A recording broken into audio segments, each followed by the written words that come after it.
সিজনের সবচেয়ে বড় সুসংবাদটা পাওয়ার পর যতটা রিলিভড লাগতেছে, যতটা বার্সেলোনার জন্য খুশি লাগতেছে, আপনাদেরকে আমি আজকে একটা ভবিষ্যৎবাণী এবং আজকে আপনাদেরকে আমি একটা পুরো ফুটবল বিশ্বকে একটা সুসংবাদ দিতে আসছি। এবং ফুটবল রিলেটেড গত 10-15-20 বছরে ঘটে যাওয়া অনেকগুলো রেভলিউশনের মধ্যে আমি ফিল করতেছি নেক্সট সিজন একটা বিশাল আইকনিক সিজন হইতে যাইতেছে এবং at the epicentre of that tremendous thing taking place is going to be the two biggest clubs in club football of all time, Barcelona and Real Madrid. Let's talk about this prediction. সহজ সাপটা একটা কথা বলি, Ancelotti probably এই season survive করবে না এবং এইটা সত্যিকার অর্থেই বার্সেলোনা ফ্যানদের জন্য একটা দুঃসংবাদ। কারণ যাকে দিয়ে রিয়াল মাদ্রিদ আনচেলতিকে রিপ্লেস করবে এবং এই ব্যাপারে আমার মোটামুটি কোনো সন্দেহই নাই, এটা বলতে পারেন একটা প্রেডিকশন, এটা বলতে পারেন মোটামুটি ধরেই নেওয়া যায়। লোকটার নাম হচ্ছে জাভি আলোনসো। জাভি আলোনসোকে আমি রিগার্ড করি কারেন্টলি ওয়ার্ল্ডের টপ 5 ম্যানেজারদের মধ্যে একজন, এবং শুধু তাই না, রিয়াল মাদ্রিদকে ম্যানেজ করার জন্য এই মুহূর্তে জাভি আলোনসোর চাইতে ভালো ক্যান্ডিডেট হইতেই পারে না, সম্পূর্ণভাবে অসম্ভব। কেন আমি আপনাকে বলি, জাভি আলোনসোর যে টেকনিক্যালিটিস বা গেম প্ল্যান এবং জাভি আলোনসো যেইভাবে একটা রেসপেক্ট ডিমান্ড করবে ড্রেসিং রুমে, being a Real Madrid legend, being a Spain legend and what ever, সেইটা অনেকটা অংশেই একটা ম্যানেজারকে হেল্প করে এবং একই সাথে এই লোকটা ঠান্ডা মাথার লোক। জাভি আলোনসো মানে খুব বেশি মিডিয়াতে দেখা যায় না, you do not hear much stuff about him. একটা আনবিলিভেবল সিজন গত সিজনে কমপ্লিট করছে, এরপরেও তেমন কোনো আপনি ওইরকম চিল্লাপাল্লা ইয়ে শুনবেন না, অনেকটা মিলে ফ্লিকের সাথে, বাট ডিফারেন্স অনেক আছে। জাভি Alonso is a proper legit manager, যার টিম ফুটবল খেলে, আনলাইক আনচেলতি। জাভি আলোনসোর টিম ফুটবল খেলে। রিয়াল মাদ্রিদ ফ্যানরা যতই বলুক না কেন যে ভাই we don't care about football, আমাদের ট্রফি জিতে, every single football fan cares about football. হ্যাঁ, যখন ন্যারেটিভটা এমনভাবে আমি বলি যে ট্রফি ইজ মোর ইম্পর্টেন্ট, ওইটাতে অনেকেই অ্যাগ্রি না করতে পারে, এই ট্রফি ইজ লেস ইম্পর্টেন্ট, ওইটাতে অনেকেই অ্যাগ্রি না করতে পারে। সুন্দর ফুটবল খেলা দেখতে কেউ পছন্দ করবে না, এটা অস্বাভাবিক।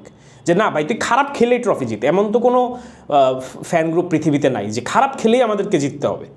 সো ওইটা যেহেতু ফ্যাক্ট না, সো জাভি আলোনসো যখন আসবে, জাভি আলোনসোর টিম যখন ফুটবল খেলা শুরু করবে, যারা আজকে আনচেলতিকে ডিফেন্ড করতেছে আমি আপনাদেরকে লিখে দিতে পারি তারাই কীরকম উৎফুল্লতা প্রকাশ করে এবং তারাই কী পরিমাণ খুশি হয়, এটা নেক্সট সিজনে আপনারা মিলাই নিয়েন। পয়েন্ট এটা না, it's not about Xavi Alonso, it's about Real মাদ্রিদের নেক্সট ম্যানেজার কে হতে যেতেছে। পয়েন্টটা হচ্ছে যদি ফ্লিক নেক্সট সিজনে না থাকতো, যদি ফ্লিক চলে যাইতো এবং জাভি আলোনসো রিয়াল মাদ্রিদে আসতো, it would have been an imbalance of power. যে স্কোয়াড রিয়াল মাদ্রিদের আছে, অনেকেই আমি ভাই এটা বলতেছে, এটা আমার এত স্টুপিড লাগে শুনতে যে ভাই রিয়াল মাদ্রিদের এটা নাই ওইটা নাই, আনচেলতি যা করতেছে ভালো করতেছে। You guys do not understand football, এবং এটার প্রমাণ নেক্সট সিজনে পাবেন।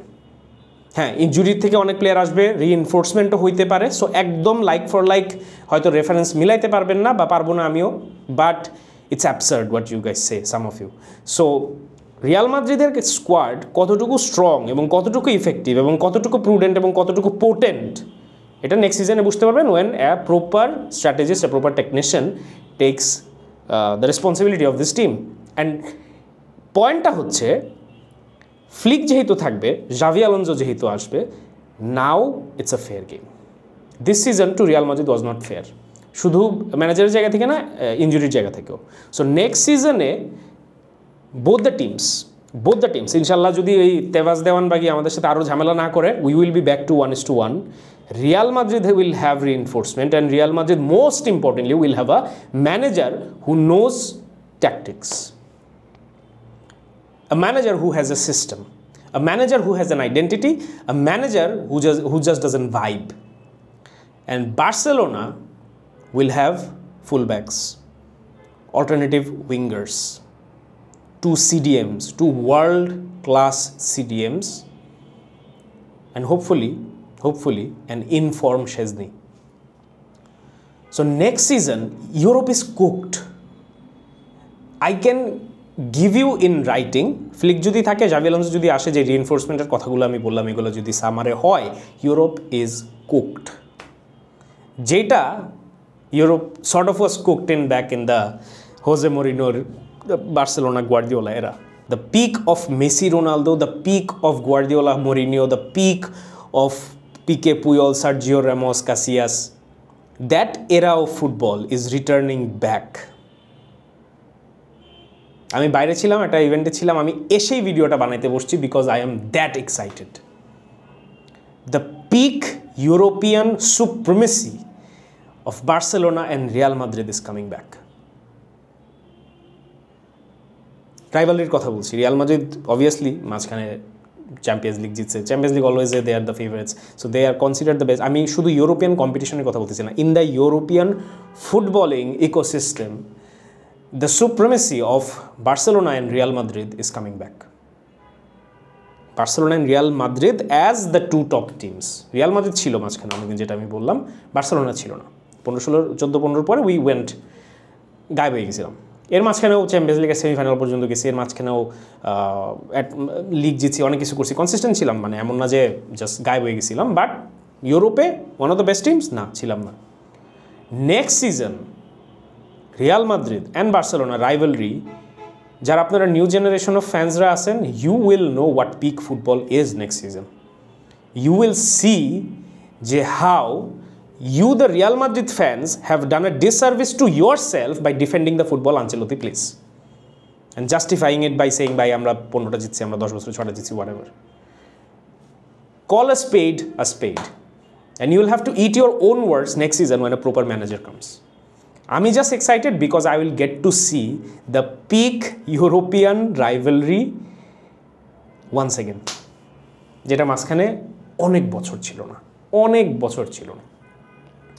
So next season, everything changes. The Clásico changes, Real Madrid changes, and hopefully Barcelona stays the same. So that's how we are getting absolute cinema of football from next season. I absolutely cannot wait.